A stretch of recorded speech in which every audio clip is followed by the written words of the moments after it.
We have already discussed about the formation of endoplasmic reticulum. Endoplasmic reticulum is one of the organelle. We have already told you that it act as a framework for the cell, क्योंकि ये nucleus से जो है तो plasma membrane तक attach होता है। तो एक तरीके से जिस तरीके से तंबू में जो है तो बांस लगे हुए थे जो तंबू के डेफिनेट शेप प्रोवाइड करते हैं, फ्रेमवर्क प्रोवाइड करते हैं, ठीक वैसे यहाँ एक फ्रेमवर्क प्रोवाइड करने का काम करता है। प्लस कुछ और भी चीज़ें हैं जो आपके पास पावर पॉइंट प्रेजेंटेशन है उसमें हालांकि बहुत ज़्यादा डिटेल में पूरी की पूरी चीज़ें दी हैं, तो आप वहाँ से लिख सकते हैं, देख सकते हैं। मेरा काम है इन वीडियोस के थ्रू आपको चीज़ें क्लियर कर देना ताकि आपके कॉन्सेप्ट क्लियर हो जाए। तो हमने बात की राइबोसोम की। तो राइबोसोम दो तरीके के होते हैं, एक में स्मूथ इंडोप्लाज्मिक रेटिकुलम और रफ इंडोप्लाज्मिक रेटिकुलम।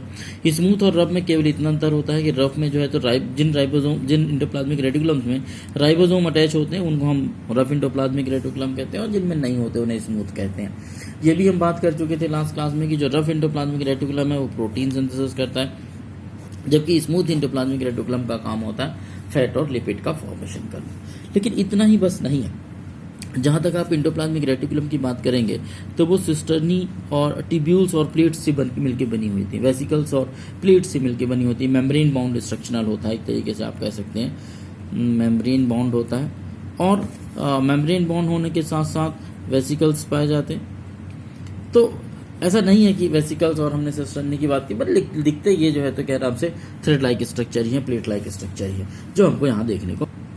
जहाँ तक रही बात प्रोडक्शन की, चाहे वो प्रोटीन का सिंथेसिस हो चाहे वो फैट या लिपिड का सिंथेसिस हो, ये दोनों चीज़ें सिंथेसाइज होती हैं इंडोप्लाज्मिक रेटिकुलम से, और बाद में मैन्युफैक्चर करके पैक्ड करके अलग अलग पार्ट में सेल में जहाँ जिनकी जिस तरीके की ज़रूरत होती है या जब ज़रूरत होती है तब उनका यूटिलाइजेशन किया जाता है। But the production will take place in protein, the production of protein and fat and lipid will take place in from rough endoplasmic reticulum and smooth endoplasmic reticulum। एक वर्ड आता है मेम्ब्रेन बायोजेनेसिस। जब भी आप endoplasmic reticulum की बात करेंगे तो एक तो ये हो जाएगा कि ये दो भागों में डिवाइडेड है, रफ इंडोप्लाज्मिक रेटिकुलम और स्मूथ इंडोप्लाज्मिक रेटिकुलम। उसके साथ एक दूसरा जो फंक्शन में आता है वो आता है वर्ड मेम्ब्रेन बायोजेनेसिस। सबसे पहले मेम्ब्रेन बायोजेनेसिस वर्ड की मीनिंग क्या है ये जान जाइए।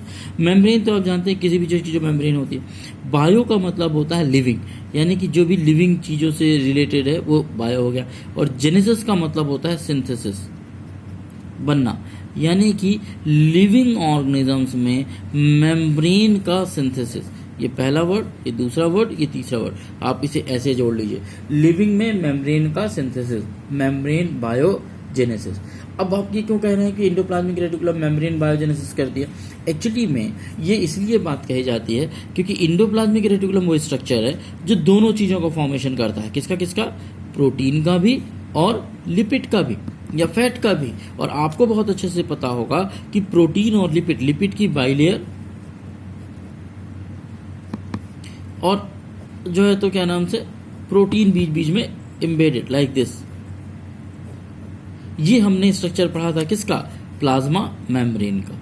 और आपको पता होना चाहिए कि प्लाज्मा मेम्ब्रेन एक सेलेक्टिव परमेबल मेम्ब्रेन है, जो जितने भी आप ऑर्गेनल देखेंगे, जितने भी स्ट्रक्चर देखेंगे, उनमें सब में जो आउटर स्ट्रक्चर की जो कवरिंग है या जो स्ट्रक्चर है वो सब प्लाज्मा मेम्ब्रेन से मिलता है। चूंकि इंडोप्लाज्मिक रेटिकुलम ही ऐसा स्ट्रक्चर है जो प्रोटीन और लिपिड दोनों को बनाता है, इसलिए ये मान सकते हैं कि इंडोप्लाज्मिक रेटिकुलम ही मेम्ब्रेन, तो इसलिए इसको मेम्ब्रेन बायोजेनेसिस भी कहा जाता है कि ये सेल में चाहे वो नए सेल बने या रिपेयर होने के टाइम पे जो भी सेल मेम्ब्रेन का फॉर्मेशन है, मेम्ब्रेन बायोजेनेसिस है, वो इंडोप्लाज्मिक रेटिकुलम के थ्रू ही कैरीड आउट होती है। As we know that what I have already told you, transportation of material, मैंने जैसे ही कहा कि ये न्यूक्लियस से अटैच होके और जो है तो क्या नाम से किस तरफ जाता है? सेल वॉल की तरफ, प्लाज्मा मेम्ब्रेन की तरफ जाते हैं। सो बहुत सारे सब्सटेंस को न्यूक्लियस से लेकर और साइड सेल के बाहर पहुंचाना या सेल के बाहर से लेकर न्यूक्लियस तक पहुंचाना, यानी ट्रांसपोर्टेशन ऑफ मटेरियल, ये भी काम जो है तो किसके थ्रू पाता है? एक चैनल की तरह काम करती है, एक पैसेज की तरह काम करता है endoplasmic reticulum for the transportation of material from inside to outside and outside to inside. दूसरा साइटोप्लाज्मिक फ्रेमवर्क, मैंने इनिशियली ही कहा था कि ये जो है ये इस तरीके से जैसे कैंप में जो हम तंबू गाड़ते हैं उनमें जो है तो बांस लगे होते हैं, यदि आप बांस निकाल दीजिए तो तंबू पूरा पूरा नीचे गिर जाएगा। ठीक वैसे ही न्यूक्लियस के साथ जुड़ा हुआ एक प्लाज्मा मेम्ब्रेन को एक सपोर्ट प्रोवाइड करने का काम, फ्रेमवर्क प्रोवाइड करने का काम भी कौन करता है? इंडोप्लाज्मिक रेटिकुलम करता है, इसलिए इसको हम कहते हैं साइटोप्लाज्मिक फ्रेमवर्क प्रोवाइड करता है। नेक्स्ट जो बड़ा इंपॉर्टेंट टॉपिक आता है दैट इज डिटॉक्सिफिकेशन। अब इस डिटॉक्सिफिकेशन का मतलब है, आप ऐसा समझिए, डिटॉक्स या डिटॉक्सिफिकेशन ऐसे समझिए, ये डी को आप छोड़ दीजिए। टॉक्सिफिकेशन का मतलब क्या? टॉक्सिक का मतलब क्या होता है? टॉक्सिक मीन्स एक तरीके का जहर। और जिसके भी सामने ये डी वर्ड मतलब जुड़ जाए, इसका समझ जाइए डी के आगे जितना भी वर्ड लिखा हुआ है एक तरीके से वो उसकी नेगेटिव सेंस में आ जाता है। उदाहरण के तौर पर मैं बता देता हूँ, डिटॉक्सिफिकेशन का मतलब होता है जहर को मारने वाला, जहर को खत्म करने वाला, ये प्रोसेस कहलाएगी डिटॉक्सिफिकेशन। उदाहरण के तौर पर आप फॉरेस्ट के आगे डी लगाइए,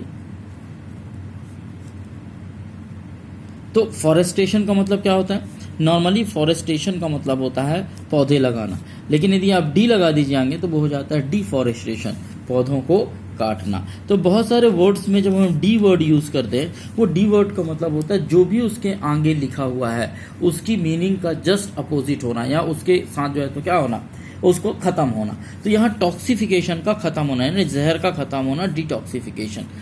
हमारे बॉडी में जितना भी जहर जाता है, जितनी भी एबनॉर्मल चीज़ें जाती हैं, वो सब लीवर में जाती हैं, और लीवर में कुछ सेल्स होती हैं जो इनको डिटॉक्सिफाई करने का काम, जितना भी टॉक्सिक मटेरियल जाएगा लीवर में जाएगा और इसको डिटॉक्सिफाई करने का काम हमारा लीवर करता है। और ये लीवर जो हमारा काम डिटॉक्सिफिकेशन का करता है, ये स्मूथ इंडोप्लाज्मिक रेटिकुलम की मदद से ही करता है। तो यहाँ पर स्मूथ इंडोप्लाज्मिक रेटिकुलम होता है जो कुछ ऐसे केमिकल्स, कुछ ऐसे एंजाइम, कुछ ऐसे सब्सटेंस बनाता है जो डिटॉक्सिफाई कर दें जो भी टॉक्सिक सब्सटेंसेस हमारे शरीर के अंदर आता है।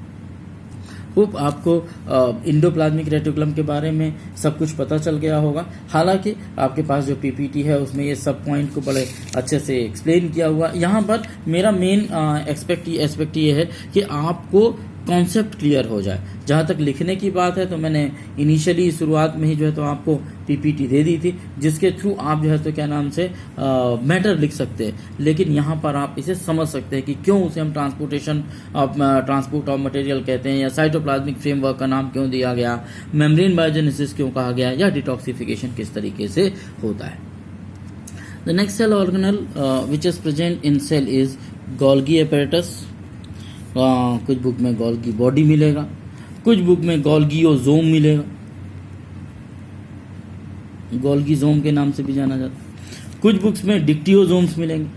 तो ये अलग अलग नाम हैं। अब आप सोच रहे हैं साहब ये गोल्गी एपेरेटस क्या है? एक्चुअली में एक स्ट्रक्चर है जो सेल के अंदर पाया जाता है, ऑर्गेनल है। चूँकि सबसे पहले कैमिलियो गोल्गी, ये वो साइंटिस्ट का नाम था जिन्होंने इस ऑर्गेनल को, इस स्ट्रक्चर को सबसे पहले खोजा था। जिस तरीके से न्यूक्लियस को रॉबर्ट ब्राउन ने और रॉबर्ट हुक ने, न्यूक्लियस को रॉबर्ट ब्राउन ने और सेल को रॉबर्ट हुक ने खोजा था, वैसे ही गोल्गी बॉडी को कैमिलियो गोल्गी ने खोजा था। चूंकि इन्होंने खोजा था इसलिए इनके नाम पे उस एपेरेटस का नाम पड़ गया गोल्गी एपेरेटस, गोल्गी बॉडी, गोल्गियोजोम या डिक्टियोजोम। जहाँ तक गोल्गी एपेरेटस की बात है तो ये इस तरीके का स्ट्रक्चर होगा जिसमें ये सॉरी सिस्टर्नी होंगे, जहां पर दो बड़े इंपॉर्टेंट से स्ट्रक्चर हैं, सिस्टर्नी, वेसिकल्स, और साथ ही कुछ बड़े स्ट्रक्चर भी दिखाएंगे, इनको हम कहते हैं वैक्यूल्स। तो वेसिकल्स, सिस्टर्नी और वेसिकल्स, सिस्टर्नी और वैक्यूल्स, ये वो स्ट्रक्चर हैं जिनसे मिलकर एक गोल्गी बॉडी का फॉर्मेशन होता है। हालांकि Golgi body there is a very important role in case of cytoplasm और in case of cell body. देखिए गोल्गी बॉडी का स्ट्रक्चर देखें तो गोल्गी बॉडी का स्ट्रक्चर न्यूक्लियस और इंडोप्लाज्मिक रेटिकुलम के पास होता है, क्योंकि हमने अभी इससे पहले बात की कि जो इंडोप्लाज्मिक रेटिकुलम होता है वो प्रोटीन और लिपिड का फॉर्मेशन करता है। इनमें से कुछ प्रोटीन और लिपिड जो है तो अलग अलग फंक्शंस के अलग अलग तरीके से काम करते हैं, चाहे मेम्ब्रेन बायोजेनेसिस की बात हो, एंजाइम की तरह काम हो। लेकिन इन सभी के सभी जो भी सिंथेसिस होता है, जो भी इंफॉर्मेशन इंडोप्लाज्मिक रेटिकुलम को मिलती है न्यूक्लियस के थ्रू, इन सभी सब्सटेंस को गोल्गी बॉडी का जो काम है वो है पैक करना, पैकेजिंग, मॉडिफिकेशन, और पैकेजिंग और मॉडिफिकेशन के साथ साथ डिस्पैच, ये यहाँ थोड़ी सी चीज़ समझने वाली है कि आखिर काम क्या कर रहा है गोल्गी बॉडी। गोल्गी बॉडी का काम क्या है कि सबसे पहले जो भी फूड सब्सटेंस एंडोप्लाज्मिक रेटिकुलम ने बनाए उनको सही तरीके से पैक करना, पर पैक करने के पहले उसको क्या करेगा, वो मॉडिफाई करेगा। मॉडिफाई क्यों करेगा? क्योंकि यदि मॉडिफाई नहीं करेगा तो थोड़ी दिनों बाद ये पैकिंग क्या हो जाएगी, खराब हो जाएगी। जैसे आपने देखा होगा दूध होता है, दूध आप मार्केट से खरीद के लाते हैं, वो जो टेट्रा पैक आता है जो खरीद कर लाते हैं आप, वो आपका 10-10 15-15 दिन चलता है। ऐसे कैसे पॉसिबल? जबकि घर में एक दिन यदि आप दूध ना पकाएं तो खराब हो जाता है, क्योंकि उस दूध के साथ जो टेट्रा पैक में पैक किया गया है उसको पॉस्चराइज किया गया है। पॉस्चराइजेशन का अपना एक टेक्निक है कि आप सबसे पहले उसको 75 डिग्री तक 1 घंटे तक उबालेंगे, उसके बाद उसको अचानक ठंडा करेंगे, फिर वो उसमें जो है किस तरह से बैक्टीरिया नहीं बचेंगे और वो काफ़ी दिन तक सर्वाइव करेगा। ठीक वैसे ही गोल्गी बॉडी का काम है कि जो भी फूड सब्सटेंस बन रहा है, जो भी सब्सटेंस का फॉर्मेशन, उसका पहले मॉडिफिकेशन करना, उसको पैक करना और फिर उसे डिस्पैच करना उस पोर्शन पे, उस जगह पे जहां पर उसकी ज़रूरत है। ये उसका काम है, किसका? गोल्गी बॉडी का। गोल्गी बॉडी डिस्पैच करने के साथ साथ कई बार कुछ कंडीशन में एक और क्या काम करेगा, स्टोरेज का भी काम करेगा। जब फूड की ज़रूरत नहीं है तो उसको स्टोर करके रखें। साथ ही साथ गोल्गी बॉडी का एक बड़ा इंपॉर्टेंट काम है कि जहाँ पर जिस जिस पार्ट को जिस जिस फूड सब्सटेंस की ज़रूरत है उसको वो सप्लाई करते रहता है ताकि ये काम चलता रहे। इसके साथ साथ एक बड़ा इंपॉर्टेंट काम है गोल्गी बॉडी का कि it also help in the formation of a structure known as lysosomes. Lysosomes क्या हैं?